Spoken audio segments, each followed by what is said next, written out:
This is the American Conference on ESPN, the final Saturday of the regular season for the ECU Pirates as they welcome in the Tulsa Golden Hurricane here to Greenville, North Carolina, inside Dowdy-Ficklin Stadium. 3-8 meets 4-7 on this last day of the 2019 season for these two teams. We're glad to have you with us here to start a huge day of college football. Mike Cousins along with Kirk Morrison. And despite a bowl game being out of the picture for both of these teams, they still have a lot to play for. Yeah, you still got to start what you finish, right? Think about this. You go into fall camp, Mike, everybody's worried about the season, but guess what? You want to finish today. Leave a lasting legacy for some of these seniors on both sides of the ball. And what ECU has done over the last couple of weeks has been nothing short of exceptionally impressive as they've put up huge numbers. Well, think about to start the season, Mike. A new offensive coordinator, new head coach. It was a learning process, but guess what? The month of November came around and everything has clicked for this offense for ECU. And guess what? Those freshmen, they're not playing like freshmen anymore. Tulsa carries some lingering frustration to the final stop in the 2019 season. Games that just didn't go their way a couple of times. Well, to me, today is about closing out. You got to close out today if you're Tulsa. They have not done a great job throughout the season. So many close calls all the way down the stretch. But you get down to the fourth quarter. That's what today is about, focusing in that fourth quarter if you're Tulsa. Philip Montgomery, in his 5th season at Tulsa, had a 10-win team a few years ago, and they're trying to surpass the 3-win mark to finish out this regular season. They win the toss, they defer, so ECU will start on offense. It is somewhat warm here today, but not what you'd call beautiful weather. Maybe a raincoat is a smart choice today, with some patches of rain shuffling through along the radar. Rain before the game, and wouldn't be surprised to see some as the game goes along as well. Zach Long has it teed up for Tulsa with Tyler Snead, an electric wide receiver, standing back at the goal line to receive for ECU. 4-7, 1-6 in the American Conference. They beat UConn to get their first conference win last week. Tulsa 3-8, also 1-6 in conference play. Losers by 10 last weekend against the Houston Cougars.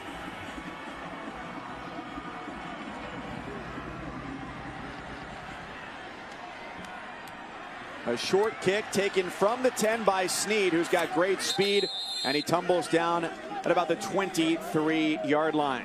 Quarterback for ECU is Holton Ehlers, who's not the only one in the building with that last name today. I'm Morgan Ehlers, public address announcer for East Carolina University. My son's Holton Ehlers, the quarterback for the Pirates. Go Pirates! Arr! Well, how about that for a hometown kid? That's a cool way to keep your dad involved in your college football career. From right here in Greenville, North Carolina, at a D.H. Conley High School, and coming off of a 374-yard performance against UConn last week and completing 60% of his throws this year. Yeah, he's been so much more confident in the month of November, Mike. It's been the Holton Ehlers show just because he's been a guy that's really starting to come into his own within this offense. He keeps and zips it to the outside for C.J. Johnson. The pass is incomplete. They're on second down. I'm not sure if that was a busted play or was that just Holton Ehlers making something out of nothing right there, because when you look at it, he had a wide open C.J. Johnson who doesn't drop many passes. 3-year teammate of Ehlers in high school. They averaged over 100 yards receiving a game. Darius Pinnock sneaks out of the backfield, just fresh off of returning from injury. He makes the catch. Doesn't make it very far after that as a gaggle of Tulsa tacklers are on top of him. Jawan Blankenship helps finish off the play, and it brings up fourth down. That's strong for Tulsa right there on defense to get into that third and long situation. They only rush 3. And when you rush 3, that means you got 8 guys in coverage. You're keeping an eye on the running back that time. Zaven Collins, one of the outstanding linebackers for Tulsa, read it and got him down to the ground. Tulsa does a much better job of defending the pass than it does the run. Number 30 in the country, a stop in the pass, just over 200 yards a game. And John Young just gets that punt off as Keelan Stokes calls for the fair catch, falling backward to the 24-yard line. That's the first opportunity for Tulsa and Zach Smith to come onto the field. Smith has already thrown for more than 300 yards 4 times this year and had his season high 381 in last week's loss against Houston. Yeah, the only thing was he had the 2 interceptions last week, 2 mistakes down the stretch, and that really cost him the football game, if you ask me. They played well defensively. They didn't give up much, but it was just the interception and also a return for a touchdown that ultimately ended Tulsa's day.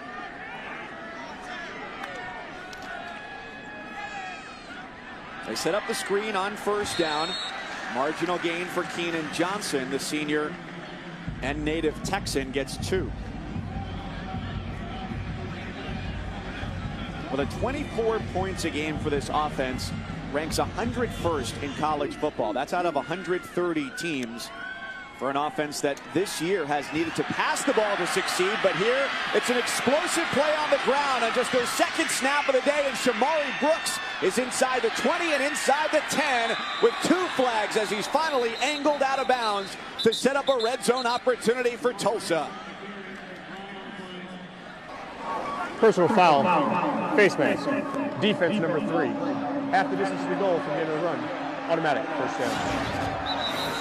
Pre-penalty, that went for 68 yards. Yeah, but it all starts with the blocking up front. You got to look at the left tackle, Tyler Smith, just creating a nice little lane for Shamari Brooks. Once you have that kind of lane, Mike, it just get to the sideline, get as much as you can.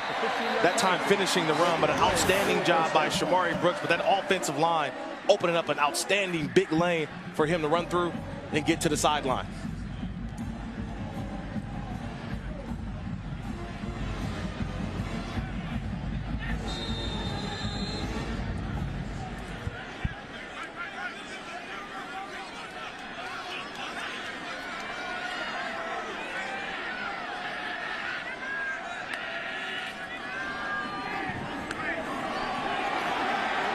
To the outside is complete. That's Sam Crawford.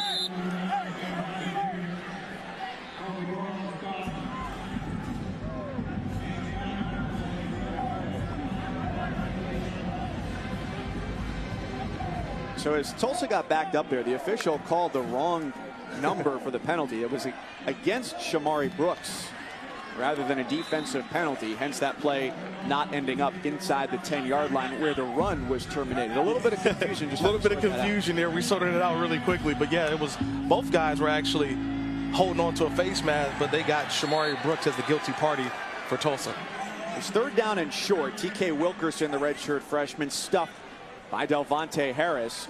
And now 4th down and 1. I'll tell you this, they're not going to kick it. Everybody should go for it on everybody, yeah. But they have also missed 9 field goals this year, which is 2nd most in the country, only behind Colorado State. Well, if I've got a 6'2", 228-pound back like TK Wilkerson in the backfield, I think I probably just hand it off for him. Indeed, they do, and he's stuffed. Turnover on downs as ECU's Jalen Price bursts through and makes the stop. The Pirates take over. Well, if you're going to go for it on 4th down, if you're Tulsa, make sure you block number 93, 6'2", 297. Somebody block him. If you don't, bad things happen. At that time, Jalen Price, the senior, number 93, sudden quickness, ran an old spike stunt where he goes from one side of the guard to the inside, and it's just a sudden quickness that beats Chris Paul, the guard for Tulsa, and he just goes and unblocks on a 4th down situation. Great penetration by Price. Like I said, one of those seniors played in his last game here at East Carolina. Just Ehlers comes forward. You mentioned his running ability earlier. We saw that last throw there on that series of replays. He looked a little off as he held that left leg in the air. We'll see if that ends up being a factor as the game goes along. Well, we know it was raining here earlier, so I don't know if it's a slick football, but just very unlike Holton Ehlers to be missing and be off so bad early on. Blitz comes, it's picked up well. The throw is complete to Sneed, right at the 1st down marker, and they move the chains with the pass to the redshirt freshman out of Raleigh. Tremendous block by Demetrius Mooney, the running back. He's in there, just nice little pickup on the outside. Allowed Holton Ehlers enough time to step into his throw, and like I just mentioned earlier, Tyler Sneed is the guy who can calm things down for Holton Ehlers. His numbers have just been out of this world as of late. Mooney with a 1st down run. He took on a bigger load after Darius Penix got hurt. And now seeing limited time with Penix back. That's 16 yards. Yeah, but see what happens. You get rewarded, right? You get the nice blitz pickup the play before. Coach sees that. Hey, give him a bone. That time, Mooney to the outside. The big gain, the true freshman out of East Rutherford. Yeah, they only handed off to him once last week.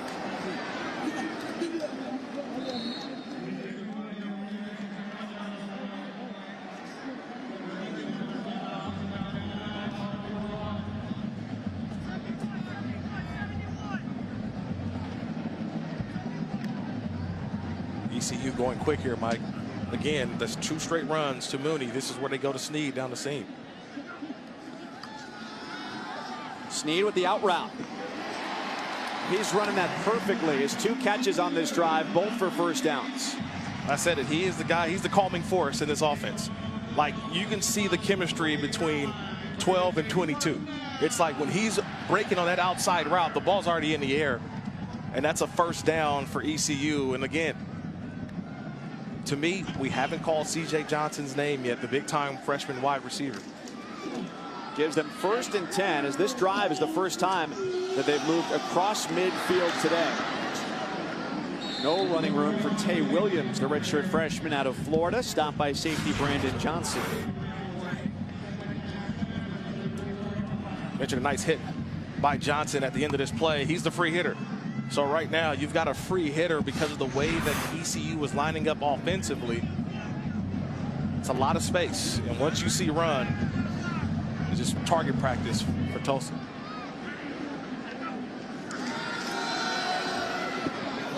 Down the sideline, incomplete. Intended for Omotosho. A transfer from UCLA. He's only got 5 catches this year. 4 of them came a couple weeks ago against SMU. Oh, they're making it so difficult for Tulsa. I mean Tulsa's making it so difficult for ECU. We're almost to the end of the first quarter. Neither team has converted a 3rd down yet. Ehlers wants single coverage down the sideline. There's a lot of shoving and pushing there with his throw intended for Johnson. And the officials may throw no flag there because it was going both ways. Yeah, going both ways. And that's the all-conference player to me, Reggie Robinson, coming in with 4 interceptions on the day. And that's just good position. And look, he's reacting to the football. That's just C.J. Johnson. He got cut off of his route. He got to still start running through, but Reggie Robinson just holds his ground, and he's actually looking back at the quarterback. Officials are not going to call that at all. There was nowhere for Ehlers to get that ball in there. That's just tremendous coverage by, to me, I think the all-conference defensive back, Reggie Robinson. Another all-conference player, Jake Verity, hits this field goal from 51 yards. Continuing to add to his school record now with his 24th made field goal of the season. ECU is up 3-0 here late in the first. Operation, snap, hold, kick. And it's just near perfect. That thing goes right in between those uprights, splits them. So Verity nails the field goal. He's on for the kickoff as well.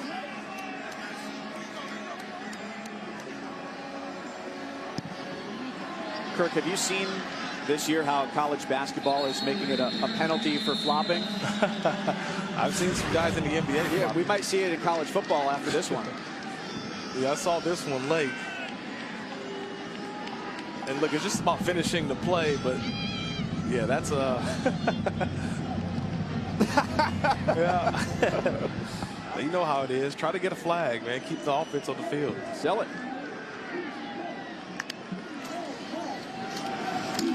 Brooks angles his way through the middle, reverses field, and he picks up 9 yards on first down. The junior from Tulsa, who's already got 3 100-yard games this year. I talked about it a little bit earlier, Mike. ECU's defense putting guys on the move. Well, how do you circumvent that? What do you do? Offensively, Tulsa, they start pulling guys. They pull the right guard, they pull the right tackle, and they just get guys in front. Helps you out in the run game. Blown coverage, and there goes Crawford down the sideline. He's gone. Touchdown Tulsa for Sam Crawford. He got away in a hurry, and it's a 66-yard touchdown pass.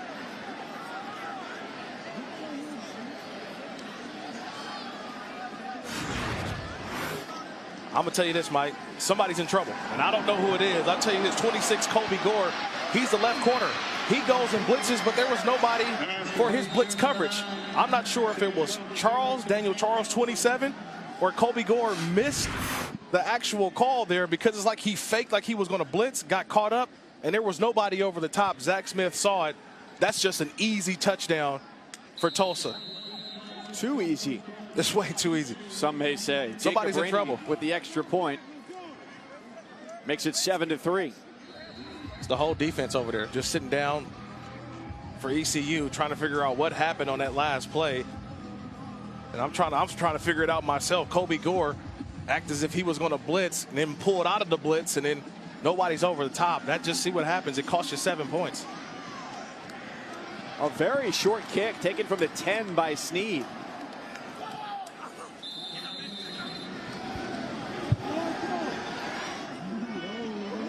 Nice grab by Johnson to fall to the outside and make that catch. Take me through, Kirk, what is the communication like defensively if that were to be a blitz pre-snap? Well, you got to just make sure you look at your safety. Sometimes it's just a verbal, or it could be non-verbal talk where you just look at them, give them a hand signal. Hey, I'm blitzing. Make sure you got my coverage. On that one, I didn't see any communication. I think Colby Gore just got into no man's land. Yeah, when you're freelancing, you better be right. You better be right. Penix picks up 4 yards on the carry for ECU. Stopped by Blankenship, who we saw come off the field with an injury timeout earlier, so he's back into the game defensively for Tulsa. Both teams just 1-6 in conference play, with ECU getting its first conference victory against so far winless in the American UConn last week.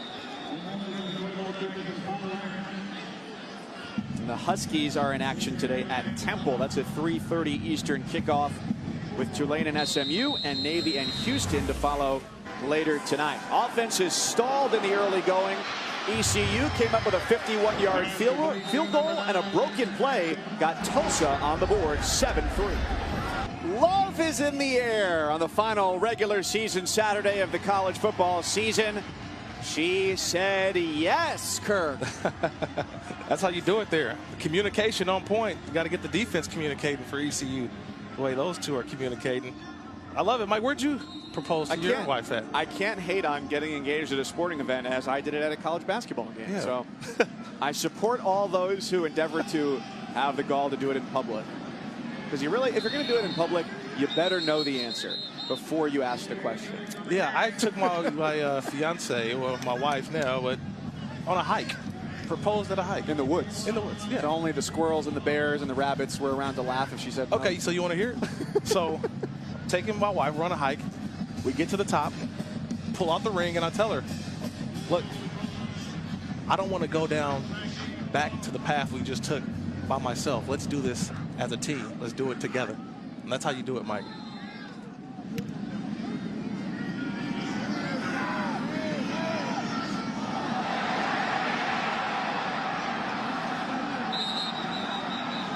So just about a minute in here in the second quarter, and slow offensive start for both teams.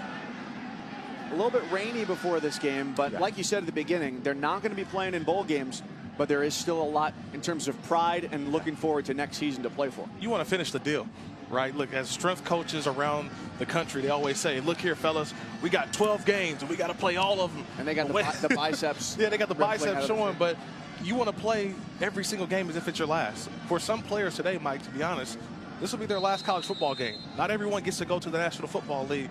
You're going to remember this game for the rest of your life, and that's the way you should play every single play. Give everything you got. I remember my senior day, left everything on the field. Now, I was fortunate to go on to the National Football League, but those memories from that last game of my college career are ones that will stick with me the rest of my life.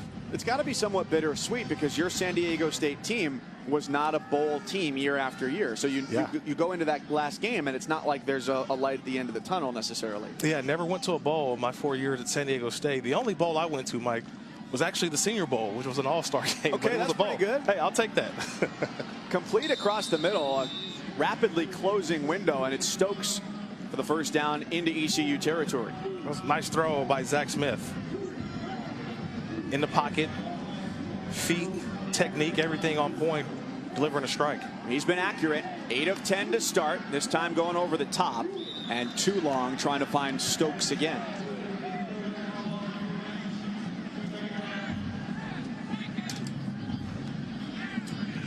Coming out of high school, Zach Smith, the number 10 pocket passer quarterback in the class of 2016 in the ESPN 300. Transferred here to Tulsa from Baylor, where he played in 2016, 2017. And started 10 games as well, but sat out last year for the Golden Hurricane. Nowhere to go for Brooks. Shut down on his trip to the boundary. That's just Devontae Harris coming up from his linebacker position. And look, he's seen those outside sweeps and those run plays. Gets up there now, forcing the 3rd and long. Want to see this Bob Trott, defensive coordinator for ECU. Does he bring pressure here? Does he force Zach Smith to have to hurry up his thought process? Right now, showing 5. Do they blitz? Just a 1 safety look for ECU, and it's single coverage across the middle. A completion to Stokes for another first down. The crossing route, the slant, has been Zach Smith's best friend. Yeah, they brought pressure. So let's just look, first of all, at the protection. The protection's there. Offensive line, they block everything up. Gives a nice little window and a pocket for Zach Smith to hit that right down the middle. 4 receivers, he loads up to the end zone. A touchdown for Tulsa. Stokes hauls it in from 29 yards.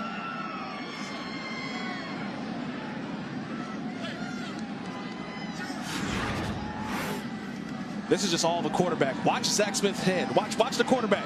See how he just looks to the left. He brings the safety, Daniel Charles, all the way to the left. And once that window's open, he comes back all the way right. And that's just an easy throw to Stokes. Just an easy throw. You get excited when you know you did something good. Zach Smith holding the safety, coming back for a touchdown. Life wasn't so easy for Smith last week as Houston gave him plenty of pressure. This week, the Lions bought him time. He's got 2 scores. CU defense, a teachable moment after that touchdown pass. Yeah, the teachable moment here, and that's head coach Mike Houston talking to Daniel Charles, the sophomore defensive back. He's the safety in the middle. So when you're in the middle, you have to stay. You cannot look at the quarterback as much, but Daniel Charles looks at the quarterback, Zach Smith, who just looks him off. He looks to the left a little bit. That brings Charles out of the middle of the field. And then all Zach Smith does is come back to the right to Stokes for a touchdown. Teachable moment of a safety having to stay in the middle of the field if that's your responsibility. These kickoffs from Tulsa have been short. Snead taking this one 5 yards deeper than the last one, but only out to about the 21. Ehlers only completing half of his passes right now. 7 for 14 for 64 yards. An uncharacteristic start for the sophomore from here in Greenville.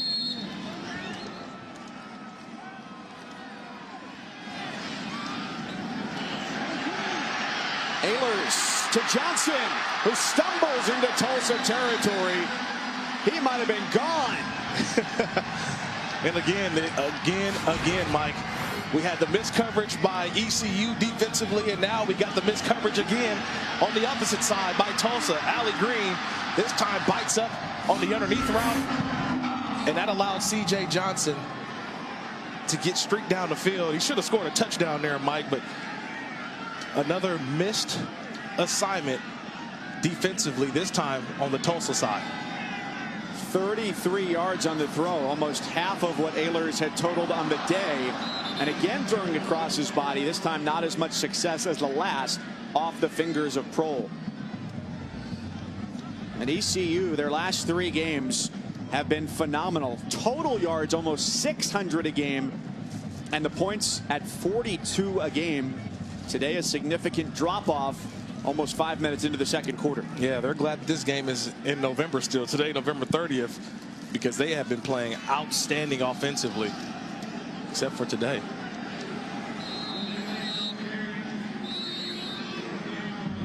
And this may be something now to keep an eye on after we saw that confrontation between Johnson and Green a couple snaps ago. You have the officials coming in very quickly with extra whistles to make sure everybody knows that they're being watched like a hawk. Yeah, but again, 3rd and long for ECU offensively. 3-man rush again from Tulsa, sitting back, keeping their eyes on the quarterback. Yet to convert a 3rd down. Contact along the sideline, no flag with Green in coverage on Johnson. Look, Johnson's 6'5", 220, and he is not the most fleet of foot.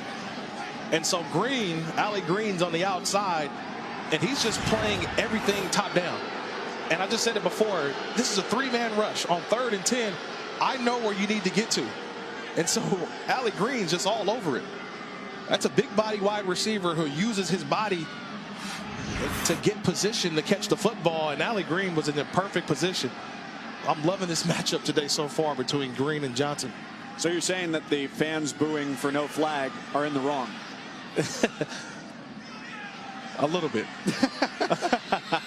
A little bit. It's just fun to see. Getting chippy down here.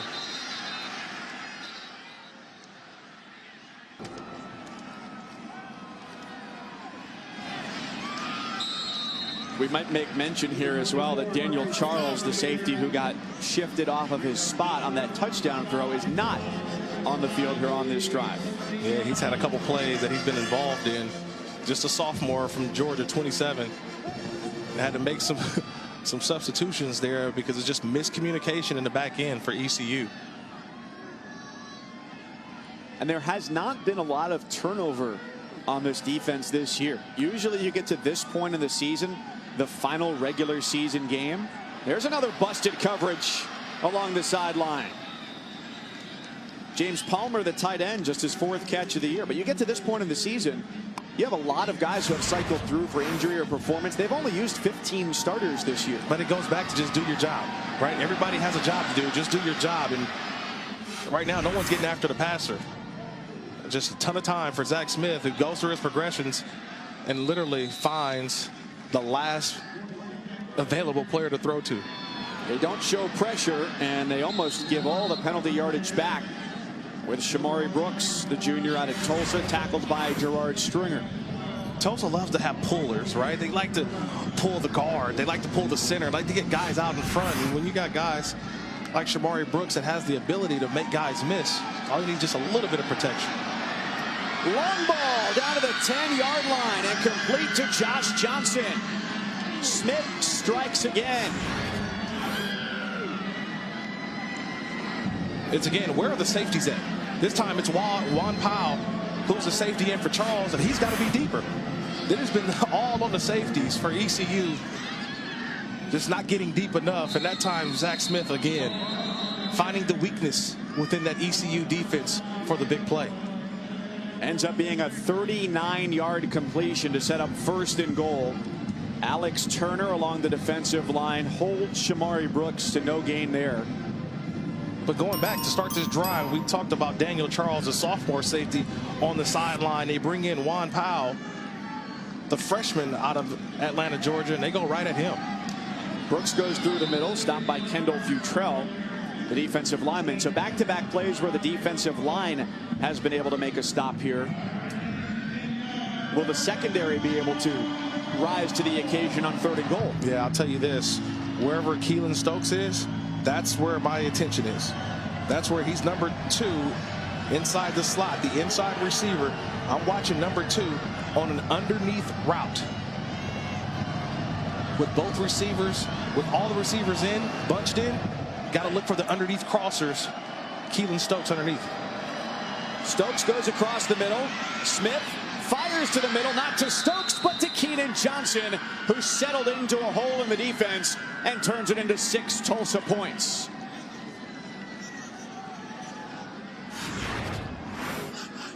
Zach Smith had options. He had options. He had guys running free. I mentioned Stokes. He goes underneath. He had Stokes wide open in the corner of the end zone as well. But that time he goes all the way to Johnson.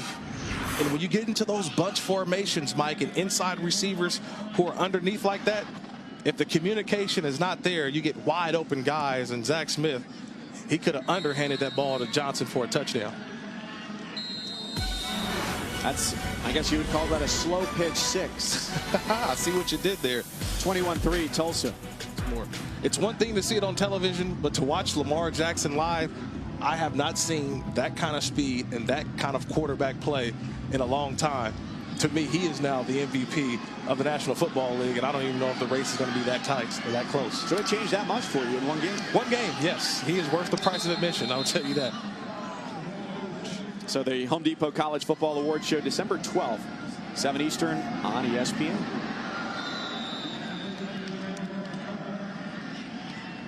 Two timeouts left for ECU. And now you got to push the ball down the field where you try to go into halftime and start making some adjustments. Well, can they move the ball here? It's been a lot of short completions. Prohl brings in Ayler's 12th completion of the day, but only 140 yards total. And they'll take this in at half. They're done. Play it smart. They're not getting the ball back, but you don't want to make a mistake here. That would increase the deficit. Well, they've got some communication they need to fix in the back end at halftime, and then offensively figure some things out. Our halftime report comes your way after a quick timeout. In the studio, it'll be Kevin Connors, Jim Moore, and Emmanuel Acho on a big Saturday. Welcome back to the American Conference on ESPN. Getting ready for the start of the second half. They're getting rowdy and dowdy here in Greenville, North Carolina. Tulsa's up 21-3. Zach Smith, a huge first half for the Tulsa quarterback. ECU faced a bevy of 3rd and longs. They haven't converted once on 3rd down. Yeah, it's been 3rd and long, right, every single time. And they don't have the big play guy that you would expect ECU. They've had some plays down the field, but you look at Tulsa's defense, they're taking the big play out of the game, and they're forcing ECU offensively to have to drive the field. This is a pride matchup today. Neither of these teams will reach the threshold for bowl eligibility. They've each got one conference win. And so it's how do you finish a season that didn't go the way you wanted? This is year number 1 for Mike Houston, the head coach at ECU. Year 5 for Philip Montgomery at Tulsa. Things have certainly not gone their way over the last several seasons, coming up short of bowl eligibility. But today, they've played better than their average on the season. I'm telling you, Mike, you win this football game today, you go into the offseason feeling a lot better about yourself, knowing you won your last game and you got something to look forward to the future. So I don't necessarily know. I've heard that a lot, and you hear that a lot about a lot of teams because you want to try and spin toward a positive at the end of the year. But are you really going to tell me you're in the weight room in January, your team won 4 games, and you're going, man, woo, sure glad we won that last game, made everything feel a lot better. Is that for real? That's for real. Oh, come on. That's a real thing. I'm not buying that. You know, you look at this performance by Zach Smith, you don't think he's carrying that over to next year? He's saying the last game that I played, look, I threw a couple touchdown passes, I felt good, our offensive line felt good. I'm finally getting it, right? And that's the one thing now that in that offseason, you're telling guys, hey, we've done it before. It took us to the end of the season, but we're starting to catch our groove. That's a real thing, Mike. But then they're going to come to Media Day in Newport, Rhode Island in August and say, well, last year we didn't get the job done. It's not that they won the last game. It's really what the totality of the season was. 4 receivers out on routes. It's single coverage for Stokes, and it's intercepted. Devondre Robinson with the pick for ECU.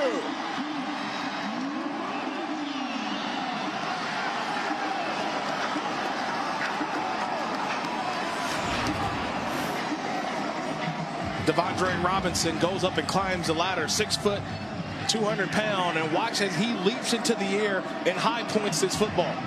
That time, you just got to go up and go grab it. Both guys 6 foot 190. Keelan Stokes, number 2, versus the 6 foot 201 Robinson, and Robinson outjumps Stokes for the football. That's just a great play by a cornerback. He had a little help over the top by the safety as well. So some of the corrections we've seen so far from ECU at the half. So the defense gives them life as they set up a trick play on first down. The ball comes loose, and Tulsa has the ball.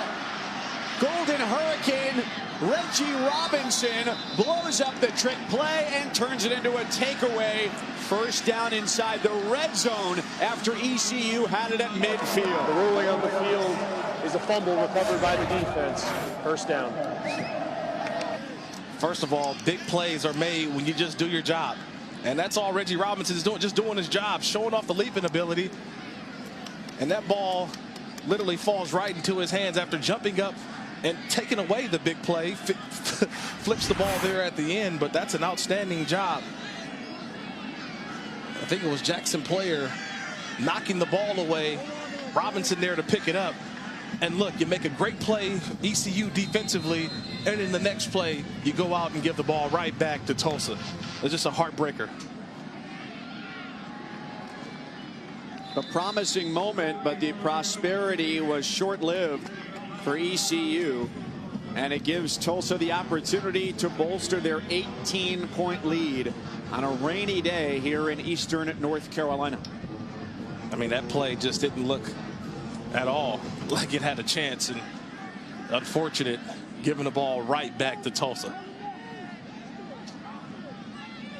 Do you like at least the conceptual idea of a trick play to try and get something jump started? I mean, you sort of do, but not in that situation.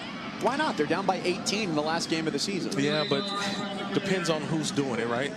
And in that play, I just want to keep the ball in Naylor's hands. I think getting him on the move and then making the plays like this. See, that play right there, you got somebody who's not used to doing it, and then all of a sudden, boom, disaster strikes. So if they score here, Tulsa, you're almost putting this game out of way. Sure. It could be 28-3. So I like the gamble, but probably not in that situation.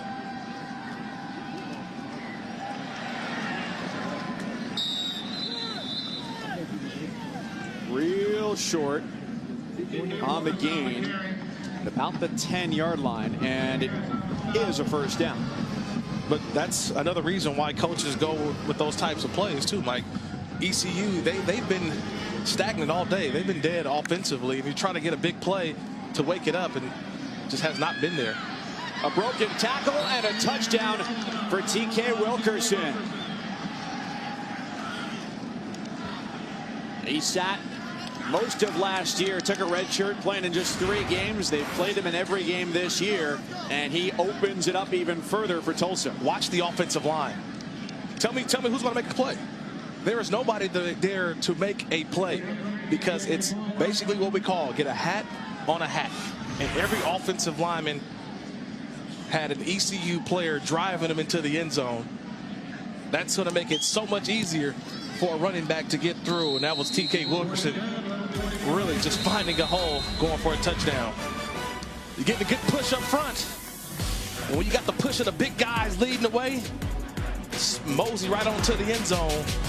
What a little flip. Today certainly doesn't look like a team that's only won 8 times in their last 27 games. They are sticking it to ECU on home field for the Pirates, 28-3. Philip Montgomery's squad getting a rushing touchdown from TK Wilkerson, and Tulsa gets set to kick it away under a gray and overcast sky here in North Carolina. Mike Cousins along with Kirk Morrison, the 8-year NFL linebacker. Glad to have you today on the final Saturday of the regular season.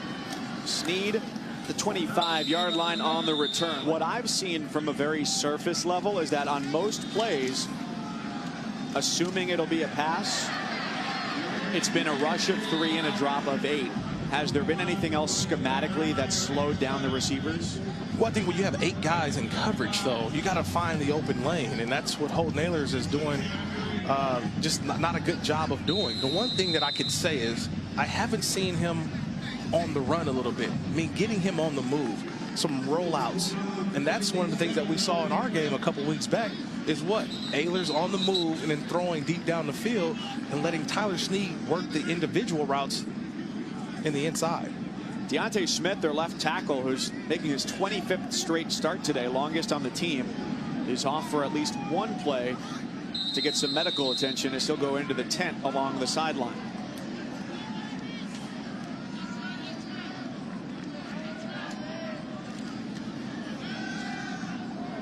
Long throw, and that's behind Johnson, incomplete, to bring up 3rd and 3. That's just a bad ball. Who's he throwing it to? Johnson's still running up the field. He throws behind him. Tyler Snead is sitting there on a nice little stop route. I think they're just confusing Holt Naylors with their coverage. They're showing bump and run, then they're backing off late. just watch the secondary, the cornerbacks especially. They're showing bump and run at the line of scrimmage, and then late in the down, they're backing out of there. You know, there ain't nothing wrong. A little bump and run. I see what you did right there, Mike. First down throw right to the sticks for Prohl. And as you mentioned, having to put together an entire drive, the average touchdown drive this year for ECU has been 2 minutes and 30 seconds. So you've got to have big plays in there, right? Right. They haven't had a scoring drive this year that's gone longer than 5 minutes. Yeah, that means that they have a tough time executing down the field. Now you're forcing Holt Nailers to have to do what? Make the right decision every single play. He's got very capable receivers. Snead with another catch. That's his 4th of the day. Leading receiver still for ECU and for both sides, as a matter of fact, has been Blake Prohl with 6 catches.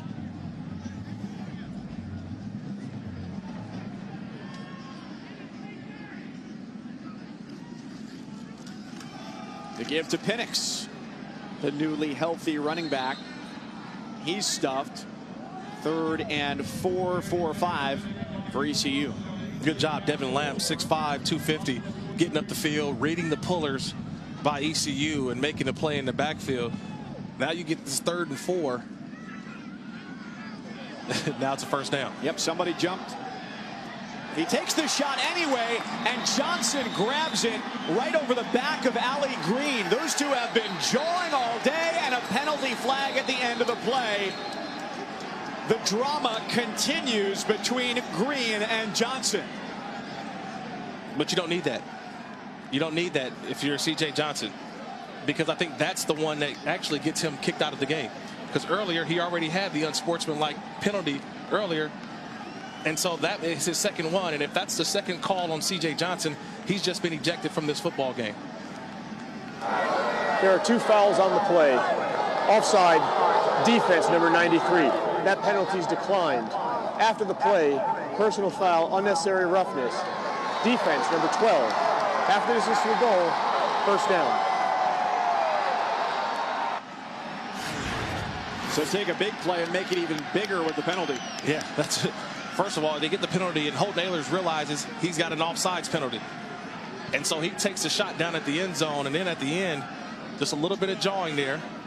You got him in the face. You get Ali Green. A little jab to the end, a little soft jab. But they call a personal foul. They didn't call unsportsmanlike. Remember, again, these 2 guys have unsportsmanlike penalties that if they get one more unsportsmanlike call, they'll be kicked out of this football game. The blitz is on. Penix is the check down. It's a rainy day. He lost his footing, and he's stuck at the 8. 28 yards on the completion, plus 8 more after the penalty on Green. We had a lot of rain before the game, not so much during the game, but leaving the field a little bit slicker than usual.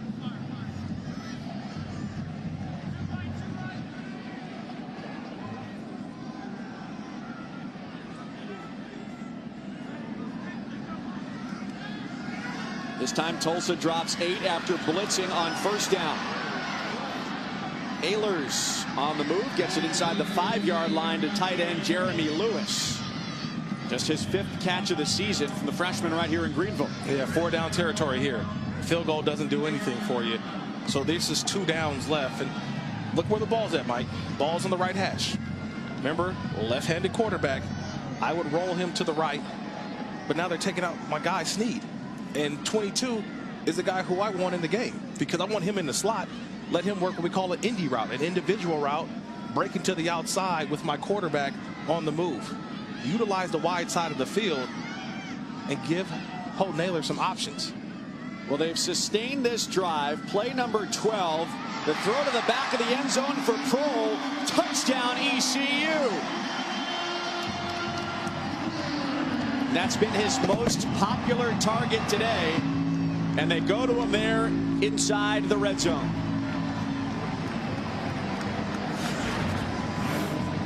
They still haven't had a 5-minute touchdown drive this year, but they came close, 4:45. Yeah, it was tight coverage there by Tyen Davis. That ball's just thrown right in rhythm, right in time. I mean, Tyen Davis didn't even have a chance to get his hand up. He's trying to read Prohl's eyes, and Prohl, we know the son of the great Ricky Prohl, wide receiver in the NFL, showing off the veteran moves of the upperclassmen.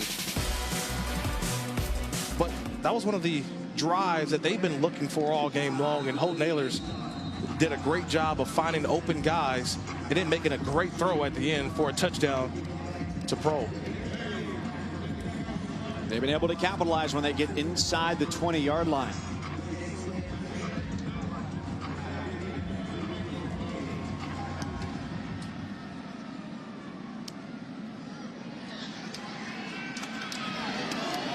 Out across the 25 on the return for Stokes. The wide receiver turns on the Jets.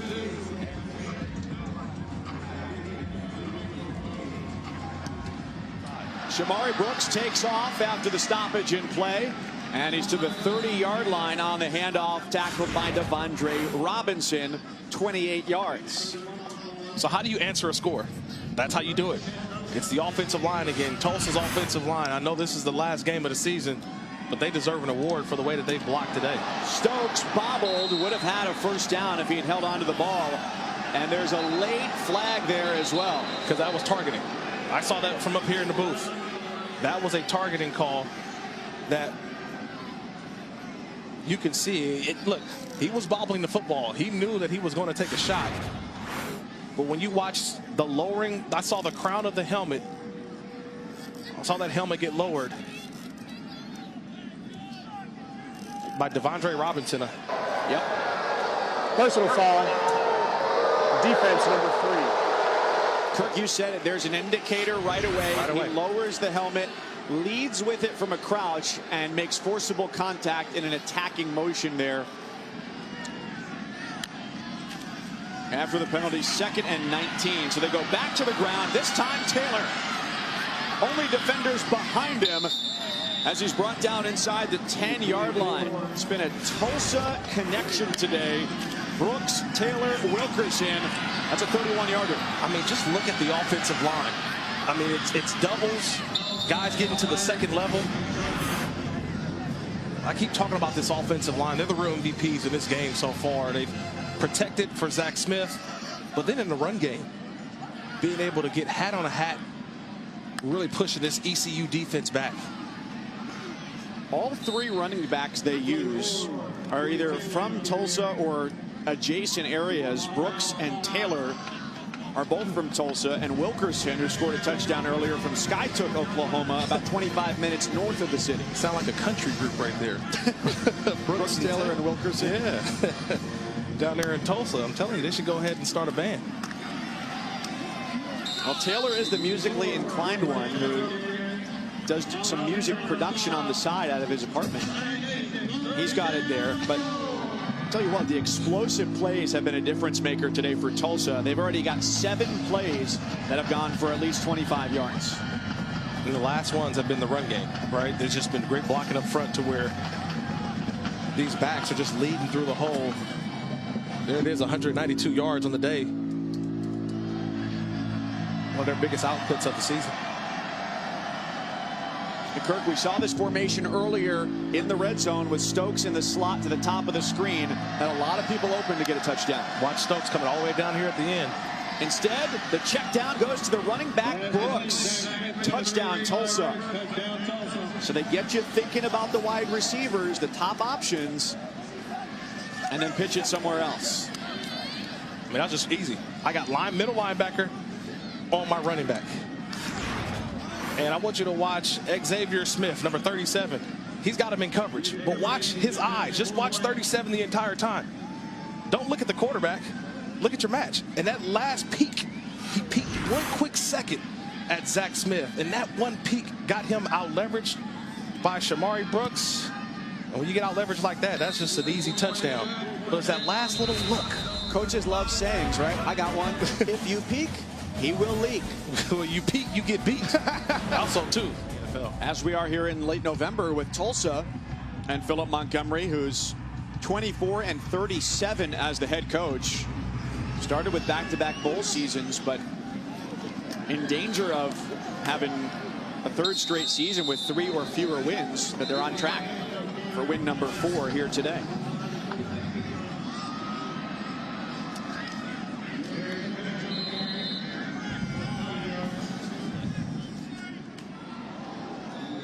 Snead takes a hard hit, but he makes the catch, his 5th of the day.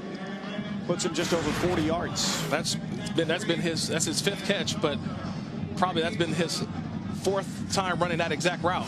And after a while, you keep running that route on me, I'm gonna sit on it. And Kendarn Ray with the big hit.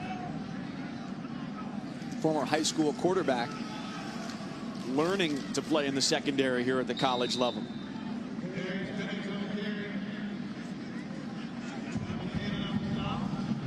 You think back to last year, we mentioned at this point, Mike Houston wasn't yet the head coach for ECU. It was a coaching transition for this team. Tyler Snead had played in 4 games before the finale against NC State. Yeah. Very fortunate for him that the coaching staff elected to hold him out of that final game because it allows him an entire extra year. Ehlers throws that one away. 2nd and 10 coming up. I'm just watching the corners, and it's just the way they varied in coverage. They played bump and run, they played off, they played mid. They've really disguised their looks, and I think that's what Holton Ahlers has had a difficult time with today, is trying to figure out the coverage.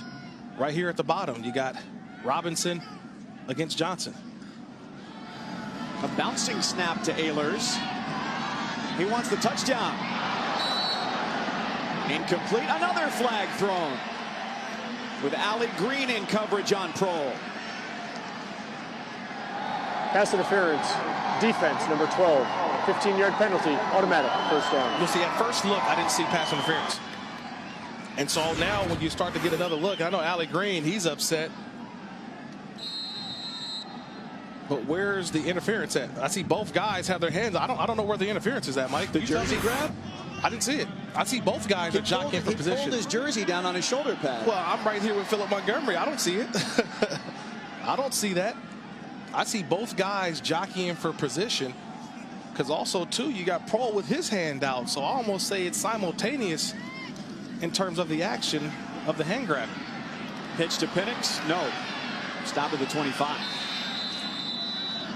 Coming into this weekend, only a couple teams worse in terms of penalties in college football. Florida State and fellow American Conference member Cincinnati among them. I got to say, you're wrong. It was pass interference. I like to be agreeable, but I can't here. That ball sailed out of bounds too. I don't even know if it was catchable. Minute 20 in the 3rd. 5 options for Ehlers, and he chooses Snead, who's rocked at the goal line, and it's incomplete. That's a terrific job by the safety, right? I think it was Christian Williams there at the end. Oof. Because remember, we just had the non-targeting call. And so watch the added effort to make sure he got the helmet cleared. So that was a big hit. Manny Bunch was on the coverage, but just watching 3, Christian Williams keep his head out of the way and make a clean hit with no targeting. Shoulder to shoulder.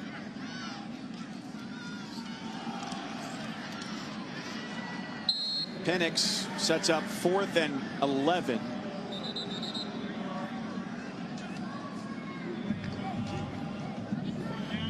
Yeah, if they're The going offense for it, wants to know what's the call. they're not going for a field goal here. A field goal does nothing. No point. I think they're going for it all the rest of the game, Mike. They got to score points. Tulsa last in the country in terms of getting stops on 4th down. They've allowed 70% Tulsa, when the opponent goes for it on 4th. They're in their cover 2 safeties high. How does Holton Ahlers manipulate the safeties and find an open window? He's got time. Check down. Snead ripped down on just a 1-yard gain. A turnover on downs. Tulsa's strong defensive play has carried over here late into the 3rd quarter. Baylor and Oklahoma, your matchup there in the Big 12 title game. You ready to see that sequel?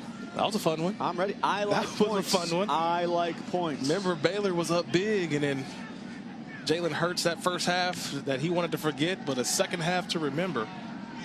One of the better games in college football this season. And now, in the language of the season, they can make it a December to remember.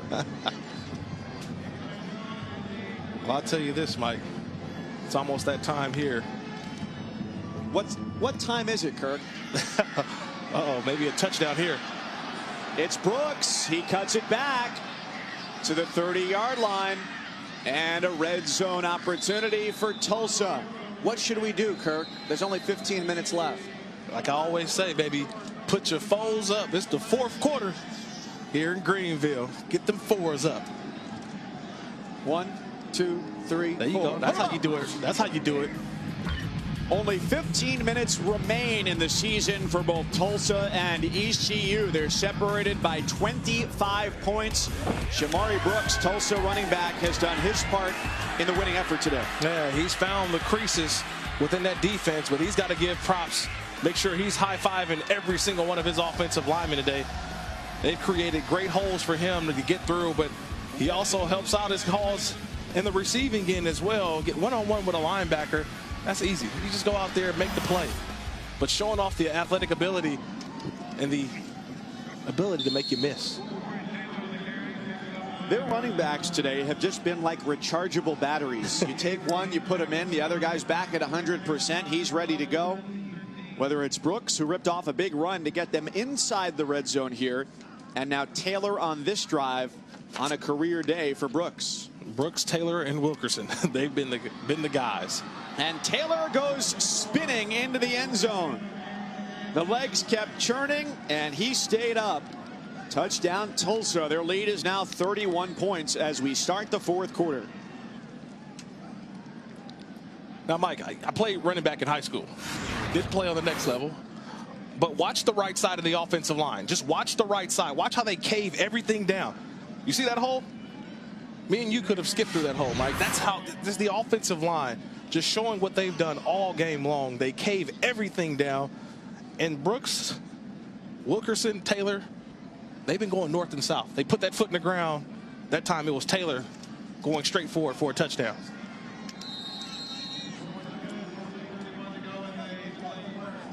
Yeah, I like Boise State, actually. They play in the conference championship game next week against Hawaii. They'll be playing at home, and I think they've got a chance. Now, their chance in going to a New Year's Six, I think they're hoping that Cincinnati beats Memphis, right, in the rematch. I think if Cincinnati beats Memphis, Boise State beats Hawaii, I think Boise State will represent the group of five. Because when you look at the matchup, Boise only has one loss, and that one loss was a non-conference loss to BYU. Right, and so if you have two-loss teams out of the American Conference versus a one-loss Boise State, now it'll all come down to the deliberation in the room for the College Football Playoff Committee. Correct. And may not just be subject to wins and losses, but you'd be hard-pressed to say that the strength of schedule would be that much different, American versus Mountain West. Now, part of that may be that it can be a legal touch if the offensive player was forced out of bounds by the defensive player. You can then come back in and be the first player to touch the ball. Yeah, there's just a lot going on that play, Mike. It really is. And it's getting a little chippy down here in the fourth quarter of a game. Obviously, Tulsa up big. And this is where you got to take control if you're the officials.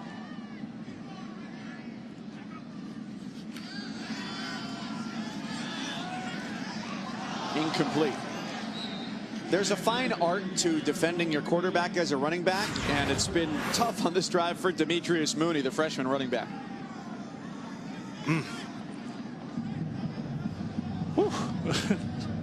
Decleated. Yeah, decleated by Travis Gibson, the senior.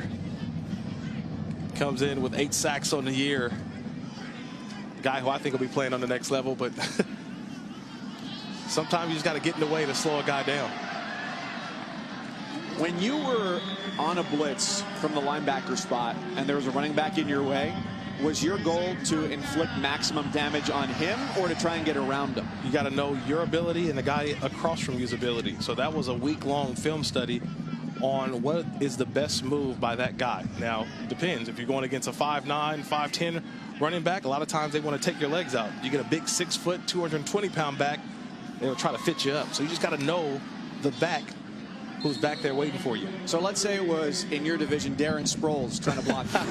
would it end up like what we saw? Yeah, if you get a smaller back, what you do is you got to give them just a little bit and make them lunge at you first. Once you get the lunge, that's when you jump over it. We've seen a lot of linebackers jump over some guys going low. Mike Cousins, Kirk Morrison from Dowdy-Ficklin Stadium in Greenville, North Carolina. And ECU on the move here, down 42-10. The officials are going to have to stay on top of every final whistle as this game goes along. It started really in the first quarter along the outside with C.J. Johnson, the receiver for ECU, and Allie Green, and that extracurricular activity, shoving and pushing, has spread a little bit. Well, it's not the war on I-4 I watched last night between USF and UCF. That was a chippy one. It's same conference in the American. This is a little bit different, but the officials have to take control of anything late after the whistle. Ehlers rolls out, able to throw strong side, lofts it up for Johnson, and that's an ECU touchdown. What you've been looking for all day, Kirk, is exactly how that played out. Rolling to where he doesn't have to throw across his body, and it gets him 6. You know me too well, Mike. You know what I've been saying. It's been holding Ehlers, getting him out of the pocket, rolling to the open side of the field, letting him buy time and allow the routes to develop. And finally, they get it done. It only took 4 quarters, but I think that's when Holton Ehlers is most effective, getting him on the move, allowing the routes to develop, and letting him throw a strike.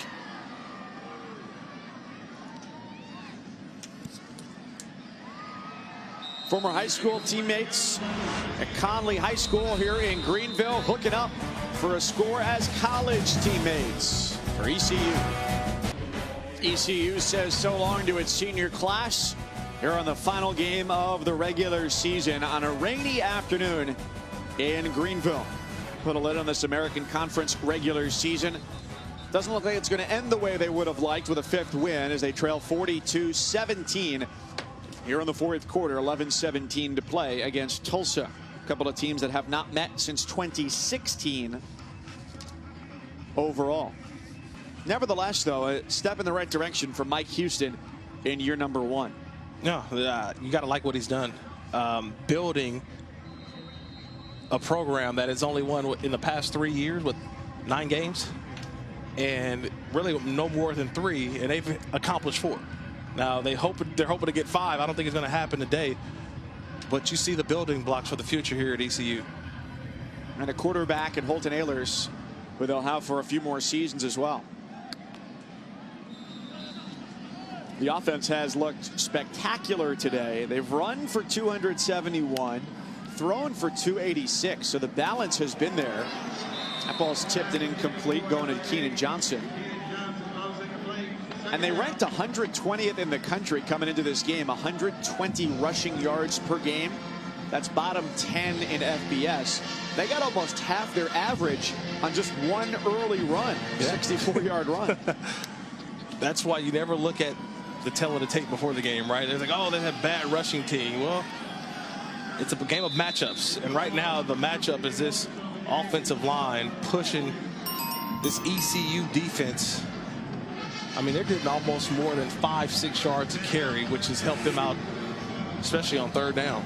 Shamari Brooks averaging about a dozen yards a touch, 1st down every time. And they're really going to slow it down here. Yeah. Lead off as much clock as possible and minimize their worry and minimize the possessions for ECU.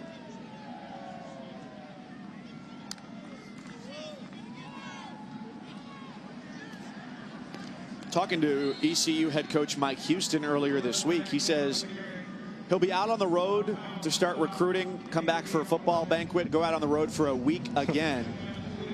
So I said, well, do you fly out of, there is the local airport here that just has a short shuttle flight over to Charlotte, and then 90 minutes away back west there's the Raleigh-Durham airport. So I said, well, do you drive over to Raleigh? Do you fly out of here? He goes, well, you know, I'm fortunate most of the time to fly on somebody else's plane, aka a private plane, which is not uncommon at the FBS level. But it's nice that he can join our ranks, as I have the jet just pull up right to my runway next to my house. Sure, let me pick me up every week. Just let me borrow that Wheels Up. Let me borrow the Wheels Up account, Mike. If only I knew someone. Yeah, if only I knew someone, man. We get that Wheels Up account, we'd be rolling. But that is more and more the reality of coaching at the FBS level. Because Absolutely. look at what's happened with Rutgers, right? They let go of Chris Ash, and it's all in the hopes of putting their chips all in on getting Greg Schiano to come back and be the head coach. And then, at least at the latest report, was that contract talk broke down. Right. Because, for one, the former governor of New Jersey, Chris Christie, said, well, does the football coach really need to fly by private jet? And the answer is, if you want to be competitive now, yes. As long as those funds to pay for those jet trips are coming from private donations and not taking away from the general fund of the university, that's pretty standard. Well, I totally agree with that, and the reason why is because remember the conference that Rutgers is in too. Like, that's just the standard, I think, in college football around certain places. If you want to have big-time college football, that's the way that a lot of coaches travel nowadays. Because look, you want to bring talent in, right? It's one thing to recruit your area, but you got to go steal a couple guys from here and there throughout the country. You know what they want to do here with Abe Anderson in the tight end, number 38. Load it up and run it for a first down. Let's take a look at today's best performer, brought to you by AT&T. It's Tulsa junior running back Shamari Brooks. Yeah, the pride of Tulsa, Oklahoma, Union High School from Tulsa. And today, he's our best performer. Just an outstanding game. He did it on the ground. He did it through the air. Had some great pickups in the pass game as well. But his ability to make guys miss in the open field, you're just watching a guy have a career day in the last game of the season for Tulsa. They bring all their running backs back next year. That pass is complete to Ethan Hall, his first catch of the year, and he's in for the touchdown. How about that? 43 yards for Ethan Hall to the end zone. They're thinking run, instead right over the middle, touchdown. So when someone asks Ethan Hall, how was your first catch in FBS college football? Well, my first catch was a touchdown. That's his first catch of his career, barreling guys over, racing to the end zone. Yeah, that's how you celebrate. Let everybody know. What? Well, yeah, I got it. You see the reactions on that Tulsa sideline. His first catch, a touchdown of his career. Well, Zach Smith, the quarterback, says his favorite show is Seinfeld. So I think he'd understand that Ethan Hall wanted to pull a George Costanza, walk out 1-for-1 with a touchdown, go out on top. Do you know the only undefeated team in the Mountain West right now? The only undefeated team in the Mountain West, would that be my San Diego State Aztecs? We have a winner. Yes. Off to a great start. Yeah, they beat down Creighton the other night. Great start and a great finish for Zach Smith today. 5 touchdowns, a career high for him. And that's something to build on for next year. 5 touchdown passes, a junior quarterback that's going to come back for his senior year next year. And look, Phil, Kirk, you know I appreciate you. Why is that? Well, for many reasons, but also because of your exactly accurate use of the word humbling, which means to knock one down a rank, right? Yeah, absolutely. I've been humbled with this game as well. College football, the NFL. Because you realize that is one of the most improperly used words, I think, in the English language in 2019.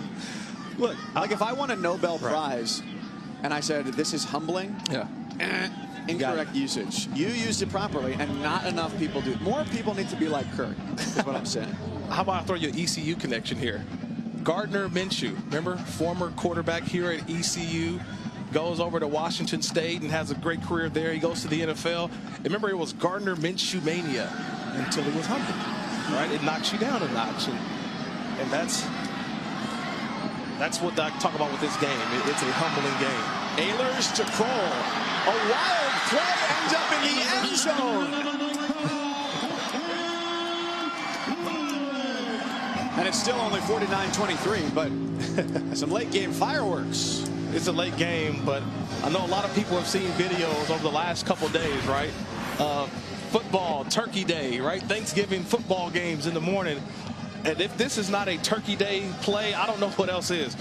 It's just Holt Nailers running around, buying time, finds an open receiver, and then Prohl racing to the end zone. That's backyard football at its finest.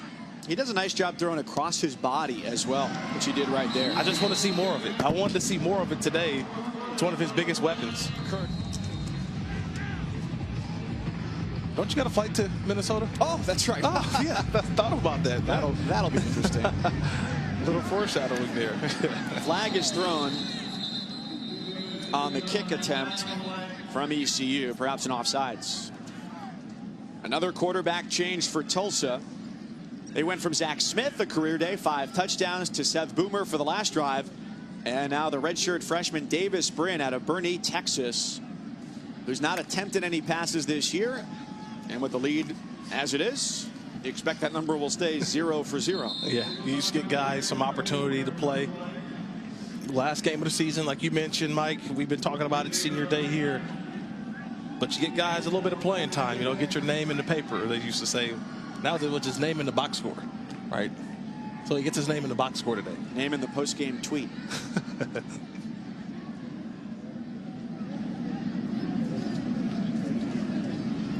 So games we got later on today, right? Right. We got Minnesota, Wisconsin. You got the Iron Bowl. You got LSU, A&M. You got Bedlam. What's the game you're most looking forward to seeing the rest of the day? Wow. I would probably say the Iron Bowl because we've had some terrific finishes. It's just the battle of the state of Alabama. And it's interesting because this is the first time in 8 years that the winner of this game won't represent the West in the SEC title game. I just thought about that. You're right, Mike. Right. You got Georgia, which secured its spot a while ago, and then LSU. You got that game, and like for me, Pac-12 after dark. You know, Pac-12, could they be on the outside looking in at the CFP this year, college football playoff? Their only hope is that Utah hopefully wins out. They've got to beat Oregon in the conference title game, but they got to win today against Colorado. They don't win. They don't win against Colorado. It's USC going to the conference championship game, and what would that mean for Clay Helton in that program?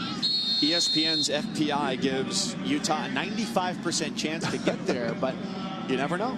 You never know with college football. And like we said earlier, the American Conference Championship game is set, a rematch Memphis and Cincinnati. But there's the chance, depending on who wins that game, that the group of 5 representative in the Cotton Bowl may not be from the American Conference. Yeah, you know, I hold the torch for the Mountain West, but it's one of those things where you may be on the outside again looking at. This American Conference has been, the Power 6 is what they call it, but they've been doing an outstanding job over the last couple seasons. The coaching trees, the talent coming out of here. Boise State's got to get through first-time Mountain West title game participant Hawaii. Yeah, that was fun. Nick Rolovich and his crew rolling. So Tulsa will close out the season 4-8, 2-6 in the American Conference. ECU will drop to 4-8 and finish 1-7 in conference play in the first year for Mike Houston. Star of the game today, easy call. It's Zach Smith, Tulsa's quarterback, 21 of 30, 331 yards and 5 touchdowns as Tulsa scored in every quarter, 14 points in each of the last 3 quarters. We thank you for being with us today. Lots more college football coming your way. On behalf of our entire crew, my partner Kirk Morrison, I'm Mike Cousins. Final score, Tulsa 49, ECU 24. We send you to goal line and say so long from Greenville, North Carolina.